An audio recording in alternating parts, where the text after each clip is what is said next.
Today you have arranged this worship of your Guru.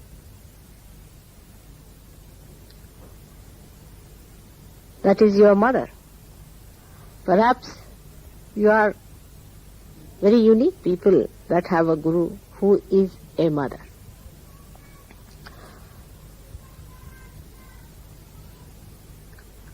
Why this puja is arranged? One has to know that it is very important for every disciple to worship the Guru. But the Guru has to be a real Guru, not a one who is just exploiting the disciples and who is not authorized by God.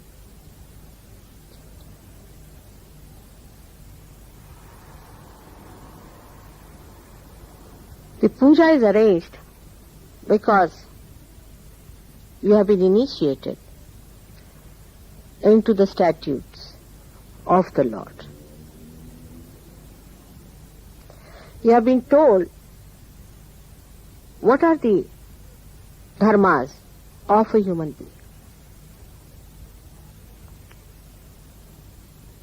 For that, actually you need not have a guru. You can read any book and you will know what are the statutes of the Lord.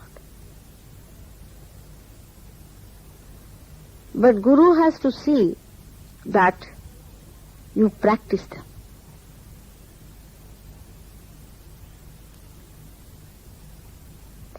These statutes are to be practiced, to be brought into your own life, which is a difficulty. And without a Guru, a correcting force, it is very difficult to follow these statutes of Lord, because there is a gap between human awareness and divine awareness, a very big gap. And that gap can be only fulfilled by a Guru who himself is complete.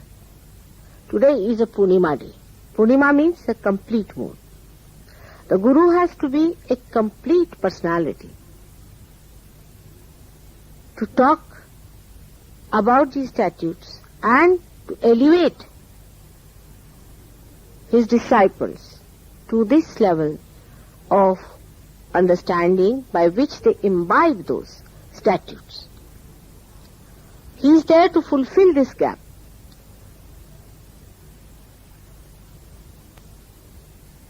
And for that it is essential that every Guru has to be a realized soul of a very high quality and greatly evolved. He need not be a person who is an ascetic, or he need not be a person who is living in the forest. He could be a common householder. He could be a king.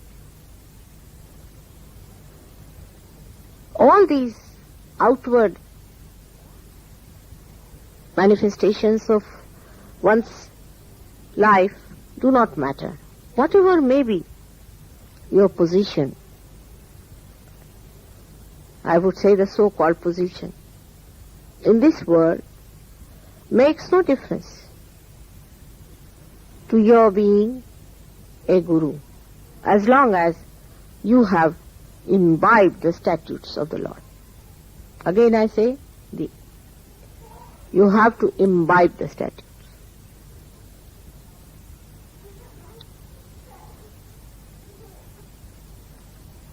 Let's see what are the statutes.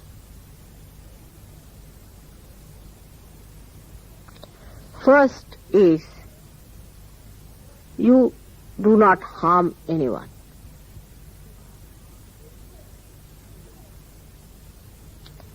First principle is that we are not to harm anyone. Animals do harm without knowing that they are doing harm.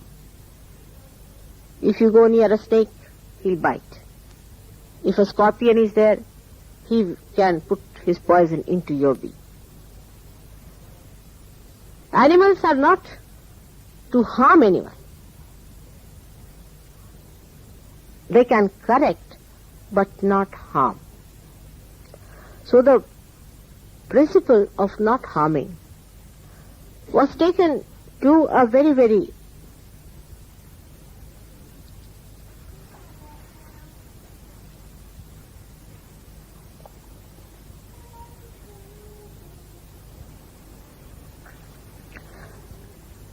to a point where reality disappeared. For example, when it was said, do not harm anyone, so people started saying, all right, we'll not harm mosquitoes, we'll not harm bugs, we'll not kill them. And there are some people who are following religions in which they preserve mosquitoes and bugs. This is absurdity. Taking anything to absurdity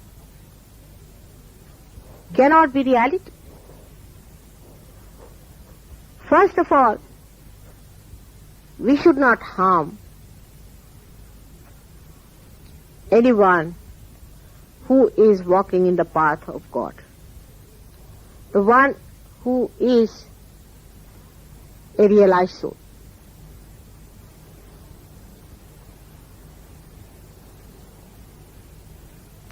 He may be wrong. There may be some mistakes in him. Still he needs correction. Nobody is perfect as yet. So, do not harm. Always try to help. Secondly, anybody who is a real seeker, he may be wrong. He might have gone to wrong gurus. He might have done wrong things. But have feelings, because you have been going on the wrong path yourself sometimes. You have been misled before. So have more sympathies. That's why if you have done mistakes, in a way, it's good because you have more sympathies for such people. Then you are not to harm human beings in any way.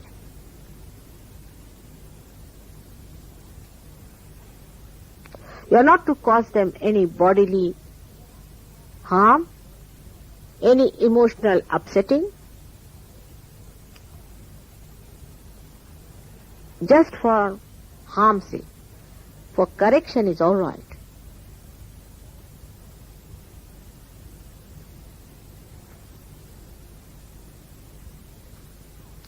The second statute is that you have to stand on your own legs and know that you are here, one with the truth, the testimony. The testimony of the truth. That you have seen the truth. You know what truth is. And you cannot compromise with falsehood. You cannot. For that you need not harm anyone. You have to just profess it. You have to stand up and say that you have seen the truth and this is the truth, and you have to be one with it so that people see that light of truth in you and they accept you. It's not for telling others that you have to be truthful and this is the truth we have seen, that this is what God's laws are, how they work out. Through vibratory awareness we have been able to see this is the truth. But be completely confident about it. But for that, first of all, you must test yourself completely. Otherwise, you might be playing into the hands of ego. It happens with many people who start doing Sahaja Yoga to begin with. So be cautious. Be sure that you are telling the truth and nothing else, and that you have felt the truth in full ways. Those who have not felt any vibrations shouldn't talk of Sahaja Yoga at all. They have no authority. They have to receive vibrations, they have to fully imbibe within them, and then they can say, yes, we felt. This is a very important task Sahaja Yogis have to do in these modern times, is to tell aloud that they have found the truth. That part is very weak. In whatever way you like, you can write books, you can announce it, you can talk to your friends, to your relations, and everywhere tell them this is the truth now, that you have entered into the kingdom of God, that you are blessed by the grace of God, that you are realized souls, that you have felt the divine power which is pervading everywhere, and that you can give realizations to others. This you have to tell others. I know that by your accepting truth, you are not adding anything to the truth, but you are adorning yourself. One requires courage to enjoy the truth. Sometimes people will laugh at you, will mock at you, may persecute also. But that should not be any worry to you, because your relationship is with the statutes and with the grace of God. When that is your connection, you should not worry about other people, what they have to say about it. You have to stand up, adorn yourself with that truth, and talk to people, that people will know that you have found it. With that authenticity with which you speak, people will know that you have found it. The difference between a realized soul and a non-realized soul is basically this. He doesn't talk of his woes and his separation with God, but he says, I have found it now. This is it. Like Christ said, I am the light, I am the path. Or anybody else can say that. But you can make out that it is not true. With the confidence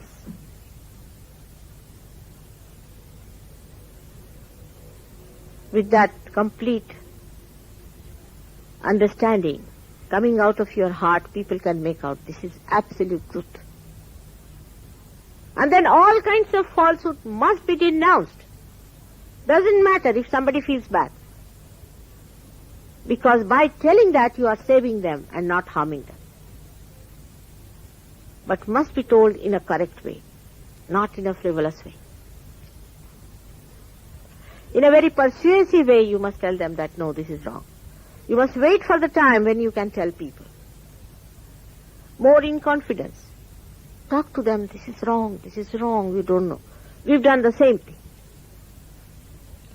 This is how you are going to express your principle of mastery. Or you can say Guru Tattva. You have to be truthful. First, foremost thing is that you should know the truth, you should stand this testimony, and that you should announce it.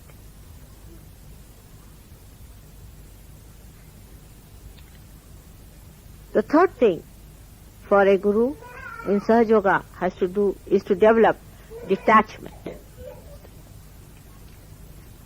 Gradually you do develop it, because you find that unless and until you develop that detachment, you are not receiving vibrations in full way. All kinds of detachments have to be developed. Means your priorities change. Once your attention gets fixed up with your spirit, the catch or the hold on things which are of no importance starts reducing by itself.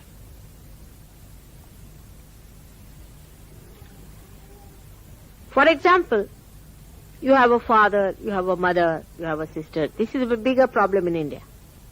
Here you are over-detached.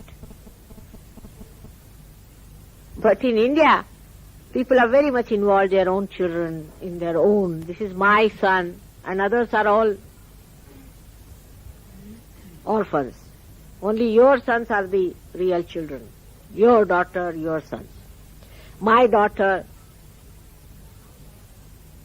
I must do this for my son. For my father, mother, here also.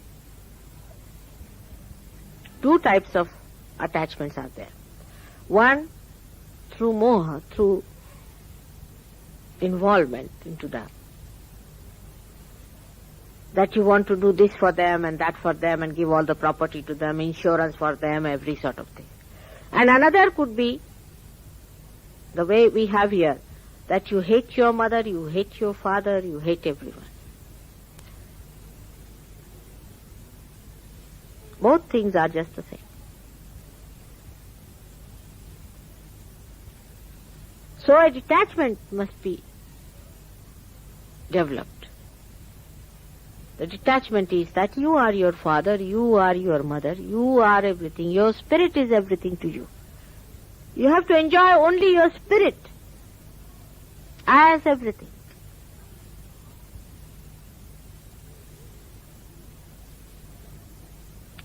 Then the detachment comes from there. And then you really do good to them by detaching, because you see the complete vision about them and about what is to be done. For example, people have also attachments to certain crazes. Human beings always become crazy after something. I mean, it can be anything.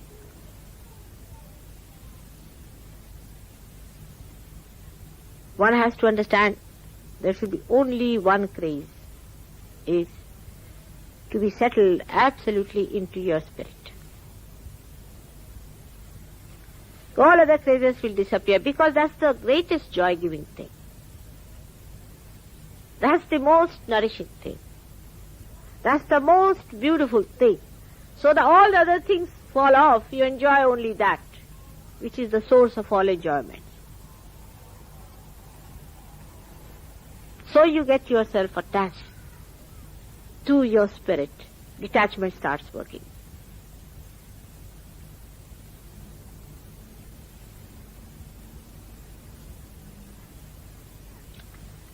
Sometimes detachment is taken as a license for becoming dry to others,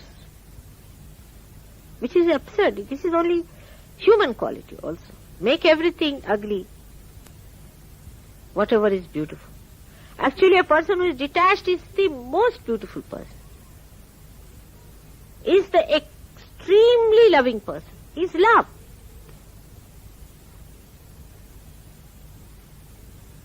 Look at the flowers. They are detached. They are dying. Tomorrow they are not going to live, but every minute they live, they are emitting fragrance to you. The trees are not attached to it. They will die tomorrow. Doesn't matter.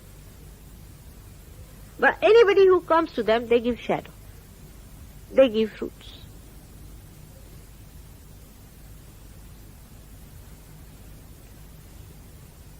Attachment means death of love. Complete death of love is attachment. For example, in a tree, say, the sap rises, goes to all the leaves, goes to all the necessary parts, all the flowers, all the fruits, and goes back to the Mother Earth. It is not attached to anyone. Supposing the sap goes and gets attached into one fruit, what will happen? The tree will die and the fruit will die. Detachment gives you the movement of your love, circulation of it.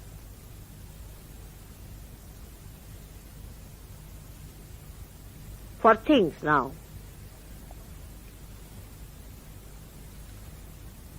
things have no value unless and until there are emotions behind it. Now, for example, a sari, this one I am wearing today, was bought for Guru Day, Guru Purnima. But they had no sari.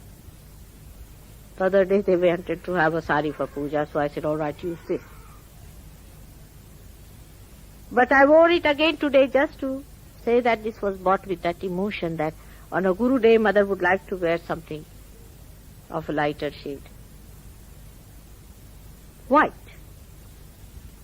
the pure color of silk. Complete detachment. But in white, all the colors are mixed. Then only it becomes white. In such a balance and unity it should be that you become white and whiter than snow. Detachment is purity, is innocence. Innocence is such a light, I tell you. Light that really blinds you to all that is filth. You wouldn't even know that a person has come with bad intentions. You look at the person who says, somebody comes to you, you'll say, oh, come along, what do you want? You'll offer him tea and all that. And he'll say, I've come to rob you. All right, rob me if you want to. It's all right. He may not at all rob you.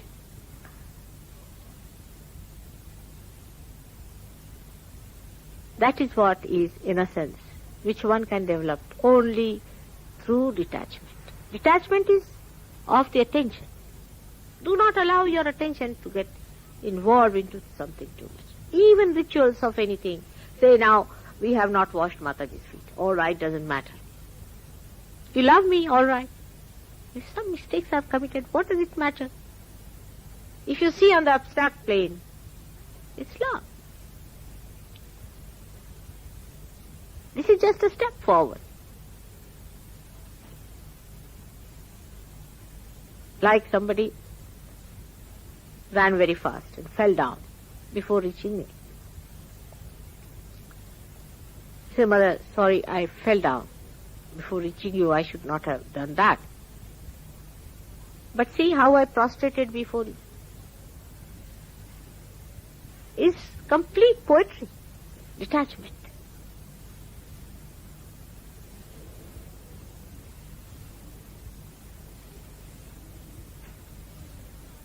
So one has to develop that attachment, detachment, to be a guru. And that detachment doesn't mean sannyas or anything like that. Yes, sometimes one has to wear those dresses to announce, because if you have to do a lot of work in a short time, then you have to take such intensive behavior. Like Christ, we can say, Adi Shankaracharya. All these people had a very, very short life. And in that short life, they had to achieve such a tremendous task that they had to actually take a military uniform.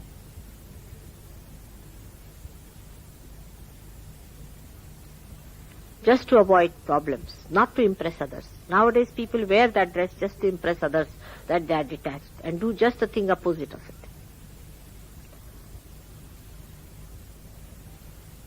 So, we understand that first one is not to harm anyone, ahimsa, not to kill anyone. That doesn't mean that you shouldn't eat meat and fish and all that. That's all nonsense. Of course, you should not hanker after food. No doubt about it. You don't kill anyone, means you do not kill a human being. Thou shalt not kill.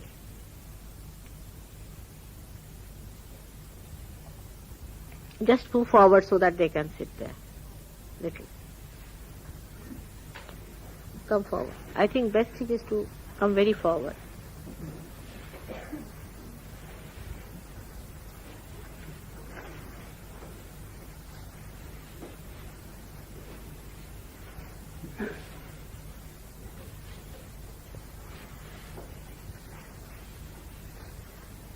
So first thing is not to harm anyone, Second is to know that you have found the truth and give the testimony of the truth.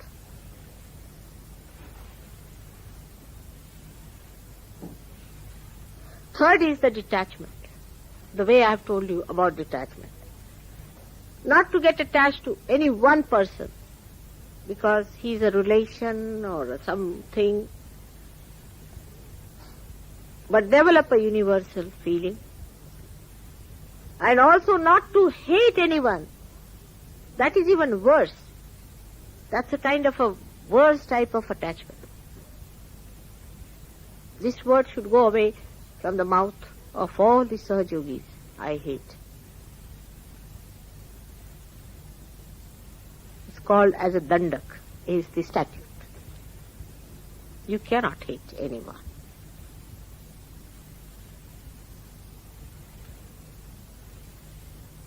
Even Rakshasas, better not hate them. Give them a chance.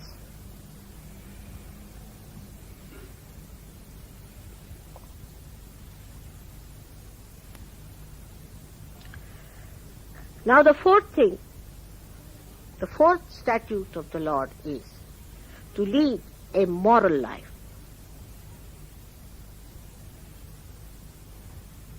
These statutes were given by all the Gurus. Take them from Socrates onward, Moses, Abraham, Dattatreya, Janaka, up to say Nanaka, Muhammad Sahib, and take up to the point where it was only about 100 years back, you can say at the most, was Sainath.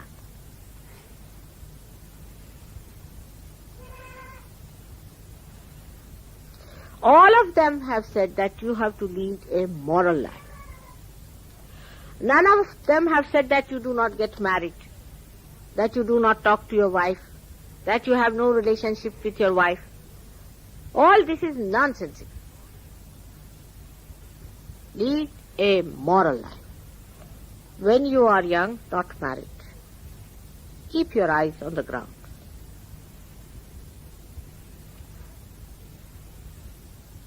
Mother Earth gives you that innocence by which you develop that principle within you. It's a very important principle.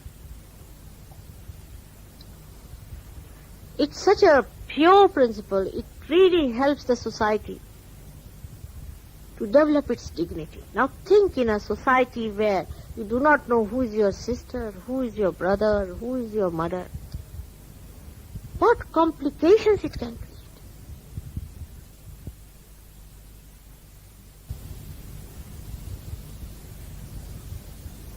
What confusion.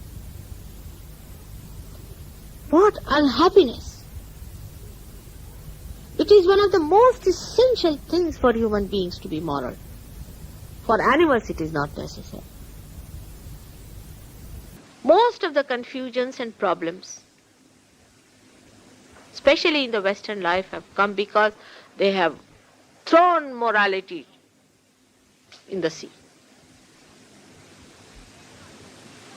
And to accept morality as the very basis of society is very difficult for them. It's a complete reversion. But you have to do it. You have to turn the whole wheel back.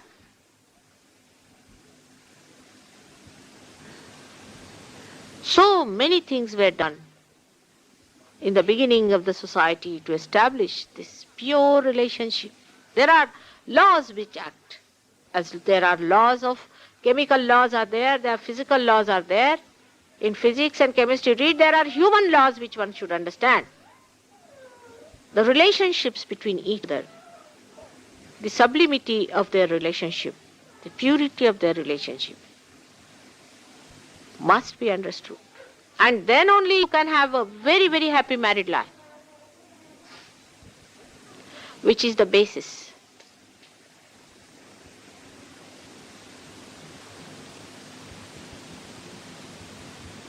Thou shalt not commit adultery.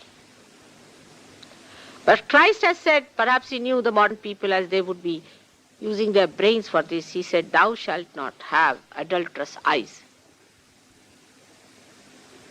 What a vision in those days to think. I mean, even I could not understand it when I was in India. After only coming here, I could see that what did it mean. It's a possession on the eyes, possession. It's a joyless, useless behavior. It's tiring. Attention is frittered away completely. There's no dignity.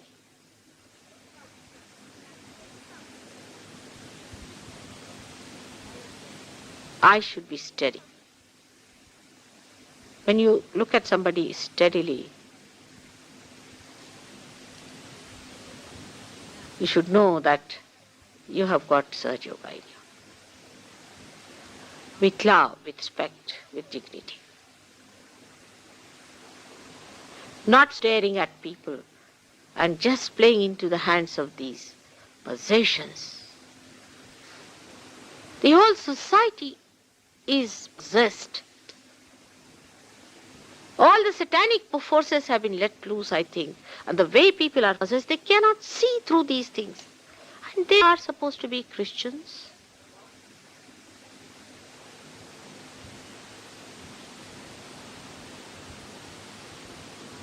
Attention is to be looked after.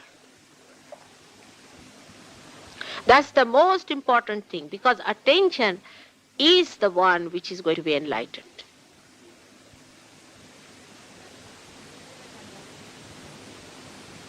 So,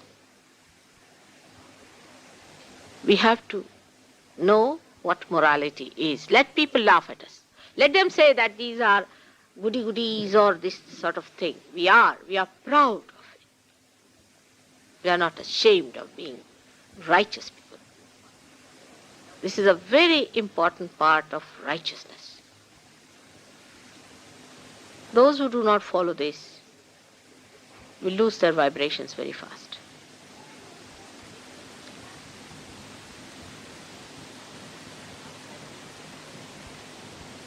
Then, for a guru, he should not accumulate things.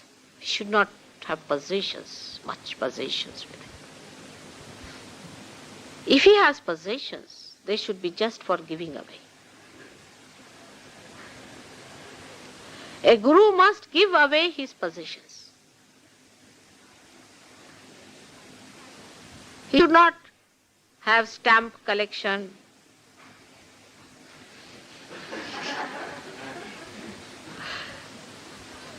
And all kinds of collections that people go on. Whatever things are useful, beautiful, which give happiness and joy to others, to their eyes. Such things must be collected. Such things which give the symbol to his life. Very symbolic things he should have.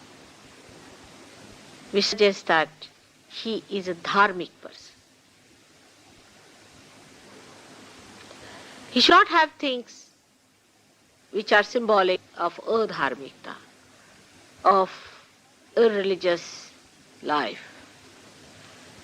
Everything that he has, or he wears, or he shows, should be representative of his dharmikta.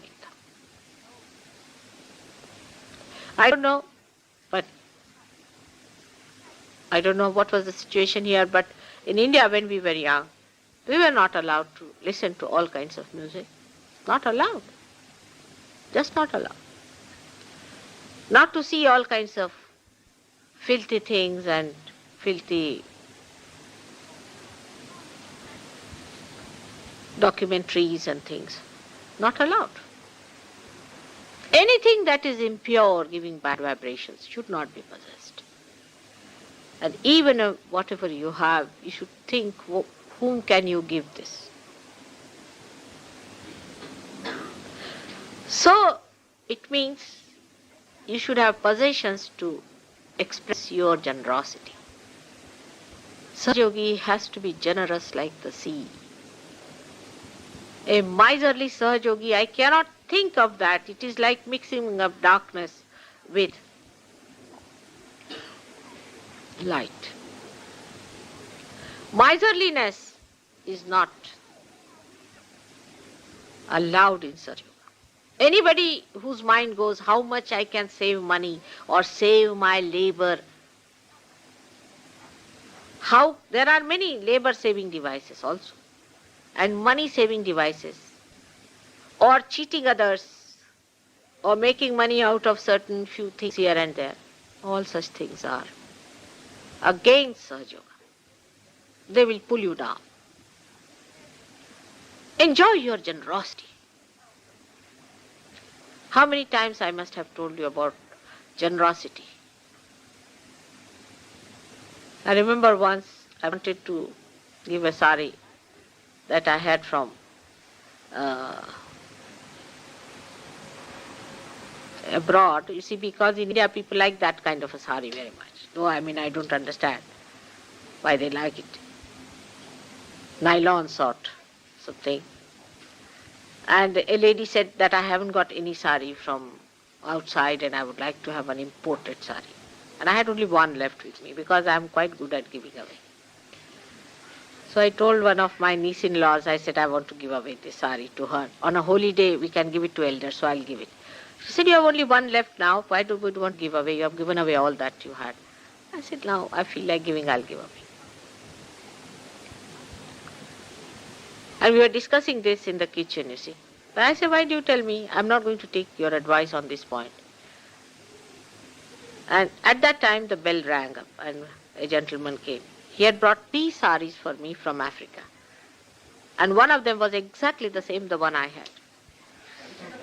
Because I had given some silk saris to this lady when she was going to Africa. She thought she should send me some saris, so she sent. You are just standing in the center, from one door it comes and the other door it goes. It's nice to see all that movement. It's very interesting. Apart from that, the way you give it, you see. The emotional side of it is so beautiful you can't. I met a lady after, say, 20 years of her married life in London suddenly.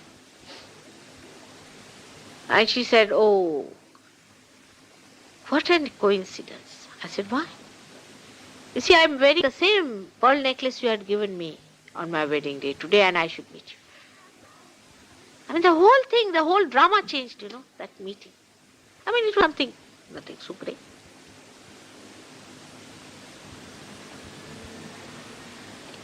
It is how you give, even a small thing. It's the greatest art of giving one has to learn in Sahaja Yoga.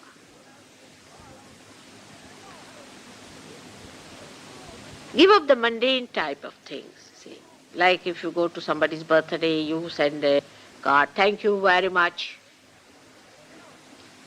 Make it a more deeper, significant thing. Let us see how you develop your symbols of love. And when you'll have these things of vibrations, and then you'll give it to a Sahajogi, you will know what it is.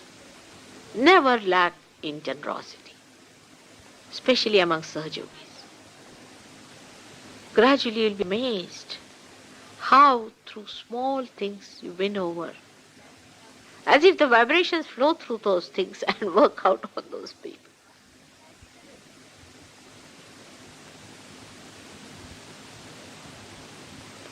Then for a Sahajogi, it is important to use things which are more natural in their character. To give up artificialities. To be more natural. I don't say that you go and take the roots and eat them or you can eat the fish raw. I don't mean that. When going too far with things, always you must avoid. But try to lead a life which is more natural.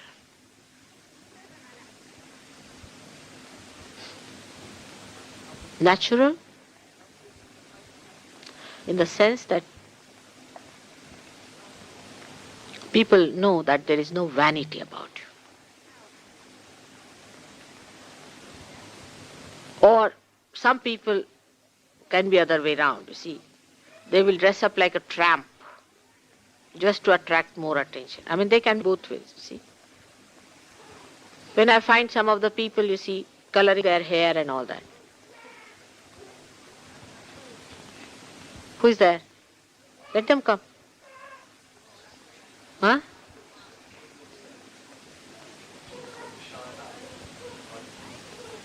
What is it?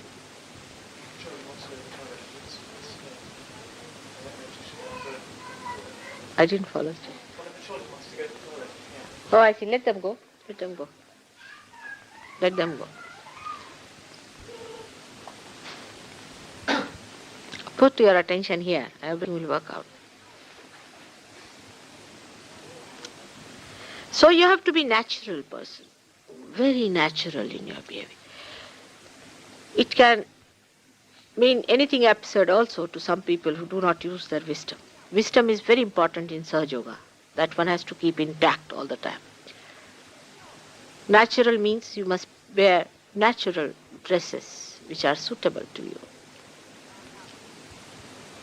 For example, in this climate, there is no need for you to wear a dress like Rama used to wear. He would not wear anything on top, you see. There is no need. You have to wear the dress to whatever country you belong, whatever suits you, for the occasion, whatever you think is dignified and good. Which speaks for your more elegance and your personality. Whatever suits you, you should wear. Not like all the people wearing that Moss Brothers dress. In the grey suit, horrible looking and absolutely making clowns out of them.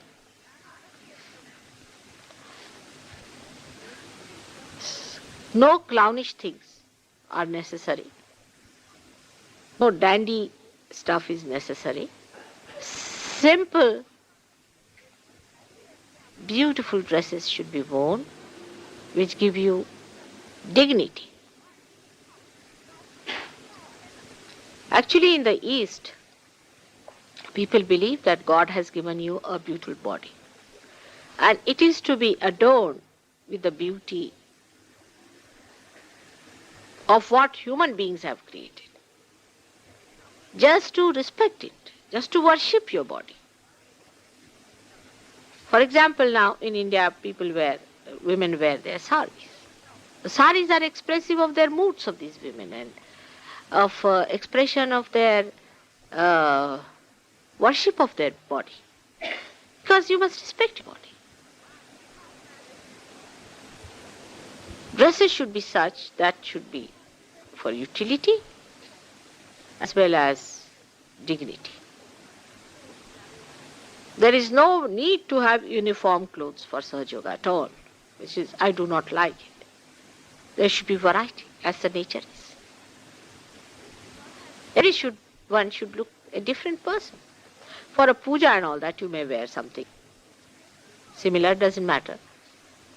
Where your attention need not be on the variety, but outside you should be a normal person. You are all householders.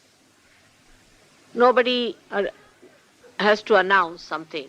Even you people, I do not tell you that you put on your red mark while walking on the street. Because you should be like normal people, not to be pointed out. You need not be absurdly dressed or funnily dressed in a normal way as others wear. To be normal is very important in Sahaja Yoga.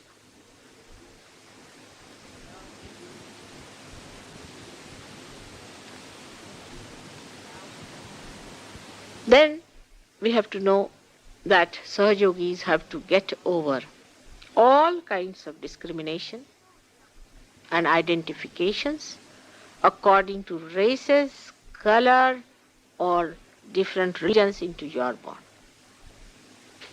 Because you are born as a Christian, you do not belong to a church. You were not born in a church. Thank God.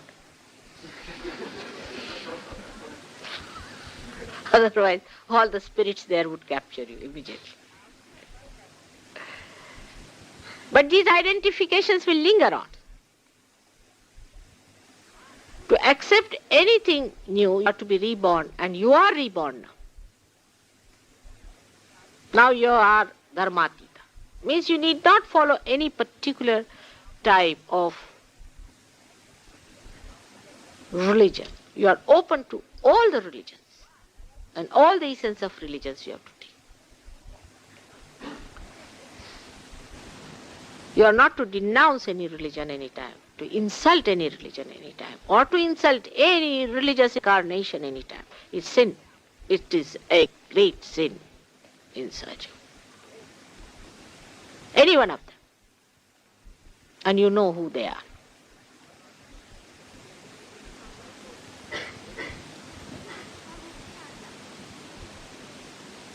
There should be no racial understanding of ones. You could have been a Chinese, or you could have been a Negro. You could have been anything.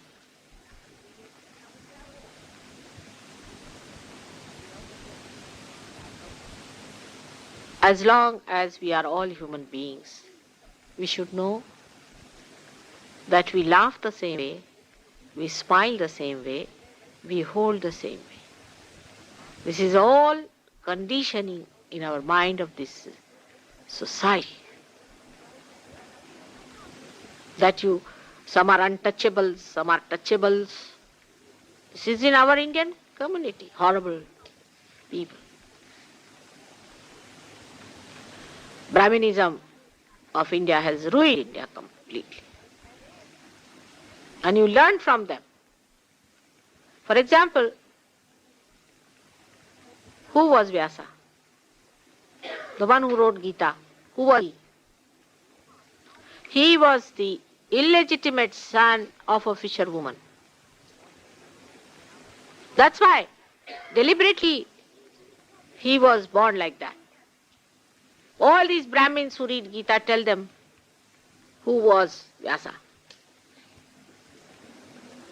Brahmins are those who are realized souls. And for realized souls, there's nothing like all these nonsensical things. Like where are you born, in what caste and community you are born.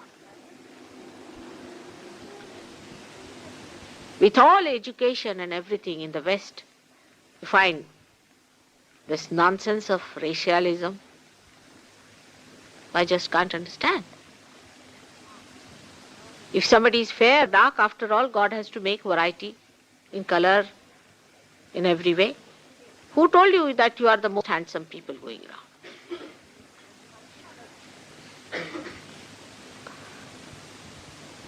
Maybe for some of the markets here or maybe in the Hollywood, it may fit in, but in the kingdom of God,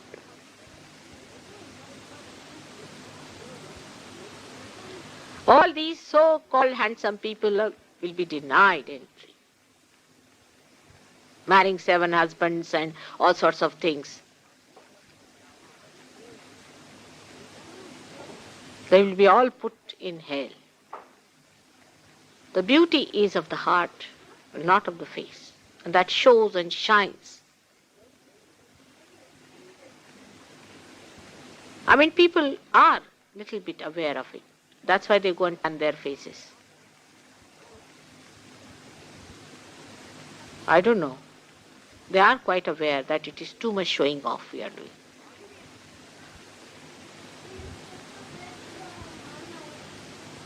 But to have vanity, to have such absurd ideas. Some people like red hair, some like black hair, some like this. I mean, there have to be different types of hair. Why do you like a particular type of hair? This I can't understand. There's nothing like and dislike. Whatever God has created is all beautiful. Who are you to judge whether I like this and I like that? I. Who is this I? Who likes is Mr. Ego, which is being pampered by this society, which teaches you how to smoke cigars and how to have your lager, morning till evening. All this training and all this conditioning has to be thrown away, just like filth. And see that God has created all of you as His own children. It's such a beautiful thing. Why do you want to make it ugly with these ugly ideas? All this ugliness of I like and I dislike are nonsense. Only there should be one word, I love. Forget everything. There's no need to remember what British to Indians and what Germans did to Jews. Forget it. Those people who did anything are dead and fished. We are different people. We are different people. We are saints.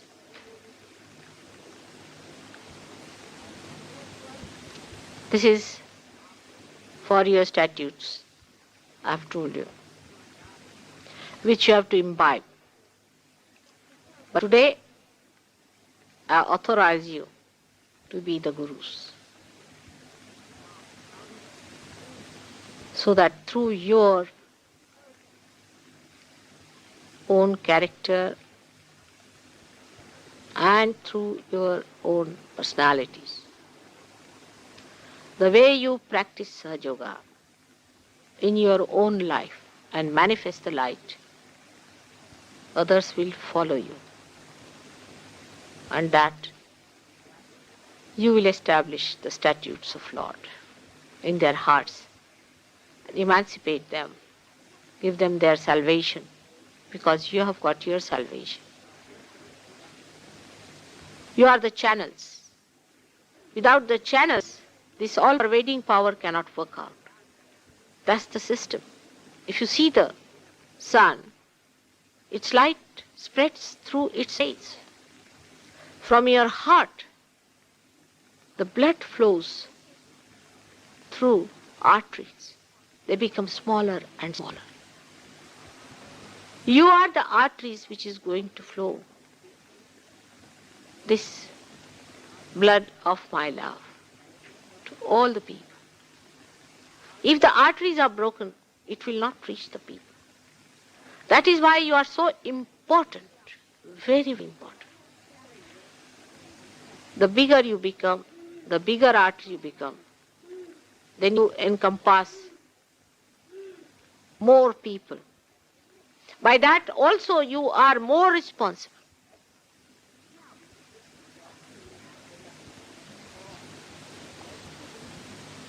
Guru must have the dignity, as I have told you last time. Guru means the weight,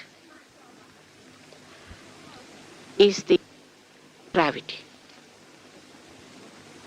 Gurutva means gravity.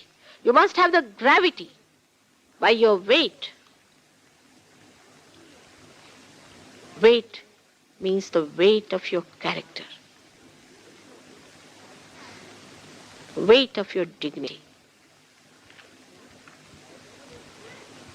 the weight of your behavior, the weight of your faith and your light.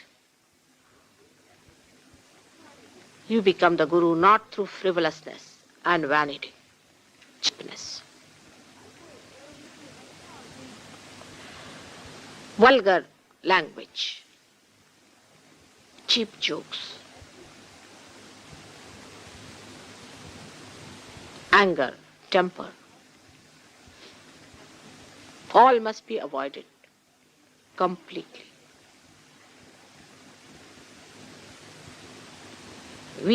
The weight of your sweetness, of your tongue, the dignity, will attract people. Just like the flowers, when loaded with nectar, attract the bees from all over. In the same way, you will be attracting people. But be proud of that. Be very, very proud of that. and have sympathies for others and care for others. Now, in short, I have to tell you how you have to do it yourself. I'll have some water. Ways of the Guru's working. You have to work out your void clearly. First of all, you have to know that the void catches when you have a wrong type of a guru. You have had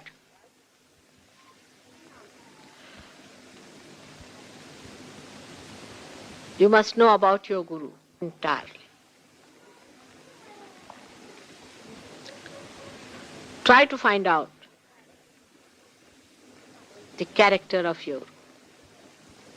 Rather difficult because your guru is very elusive. She is Mahamaya, not easy to find out. She behaves in a very normal way, and sometimes you are outwitted.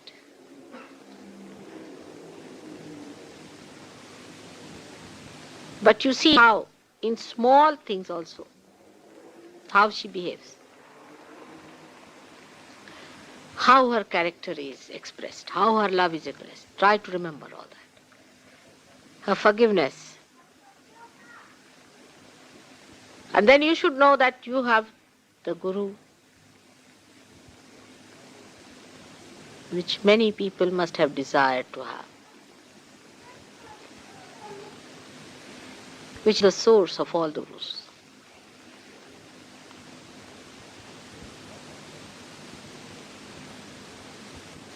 It is the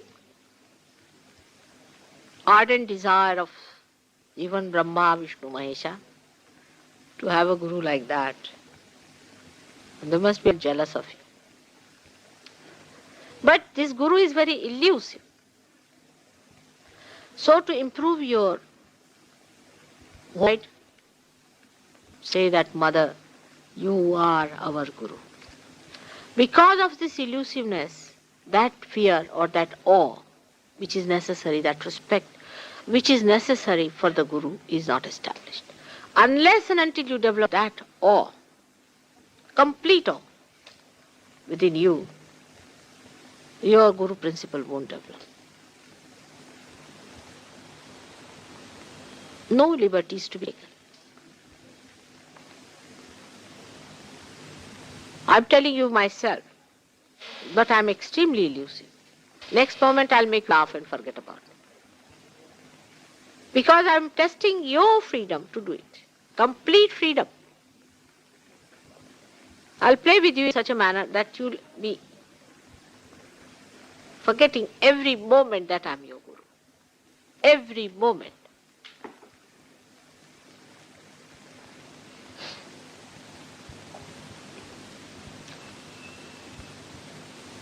So first of all, you must find out about your own Guru. Establish her in your heart.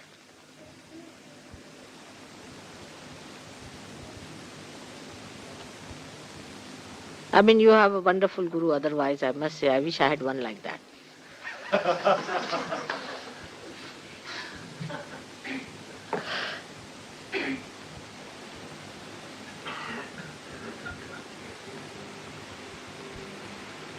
And she is desireless and sinless, absolutely sinless. Whatever I do, it's not a sin for me.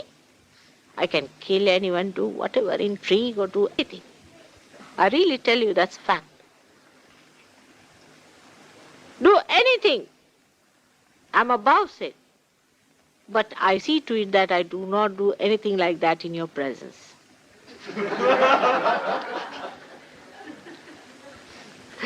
So that you do not get one of these things, because that is my quality. You have a very supreme Guru, no doubt. But still, you must know that those powers of supremacy you don't have.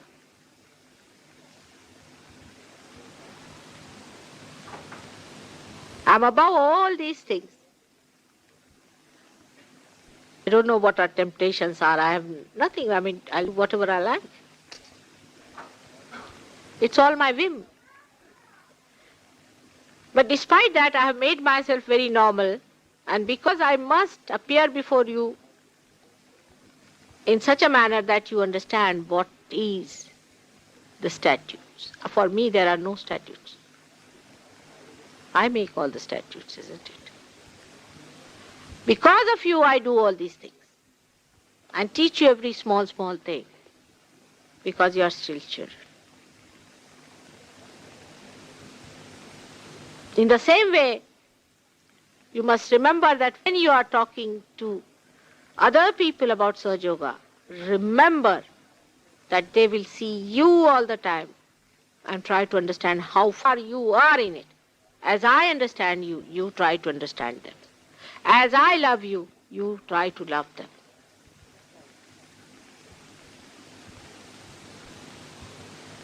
I definitely love you, no doubt.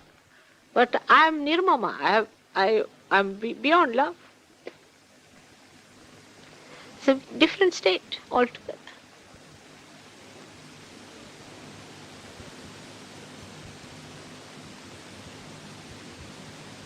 Under these circumstances, you are better off, much better off, because no guru ever goes to that extent. Apart from that, I am the source of all the Shaktis, of all the powers. So you can have all the powers from me, whatever you like. I am desireless, but whatever desire you have will be fulfilled. Even about me, you have to desire. Look at that. How much I am bound by you. Unless and until you desire for my good health, I'll have bad health. It is to that extent. But to me, what is bad health and good health?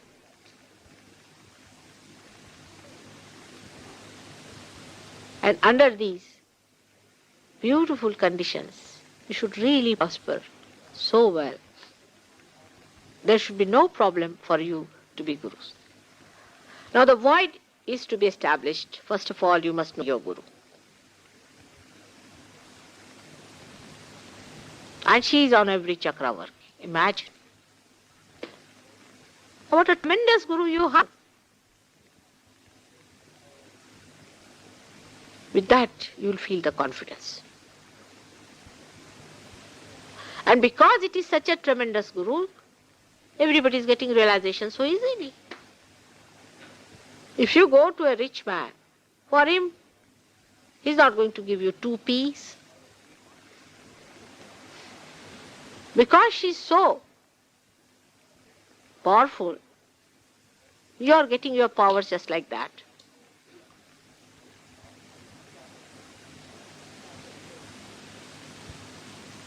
So you have to feel very happy about it, extremely happy and beautiful that you have got all these powers.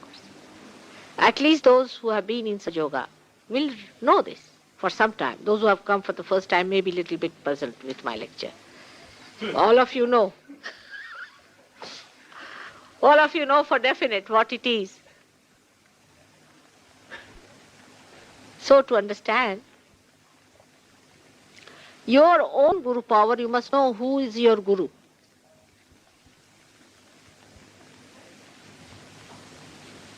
Sakshat Adi Shakti. Oh God, it's too much.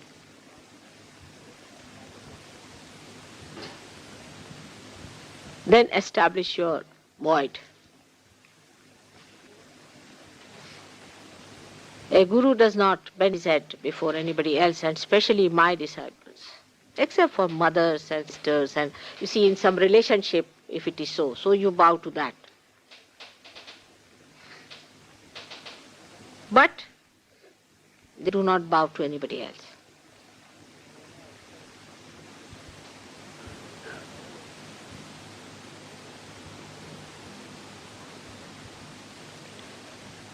And secondly, you must know that your guru has been the mother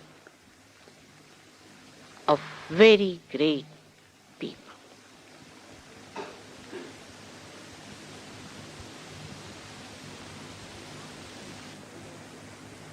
The thought of them itself should establish your Guru Tattva. What tremendous sons I have had. What great personalities. No words can describe them. And so many of them, one after another. And you are in the same tradition, my disciples. Keep them as your ideas. Try to follow them. Read about them, understand them, what they have said, how they have achieved such heights. Recognize them, respect them. You will establish your Guru Tattva. Imbibe all the statutes within you and be proud about it. Don't be misguided by what people are talking, multitudes are talking. We are going to pull the whole multitude towards ourselves. First of all, let us establish our weight, the gravity. As Mother Earth keeps everybody pulling towards her, we'll be pulling all of them to ourselves.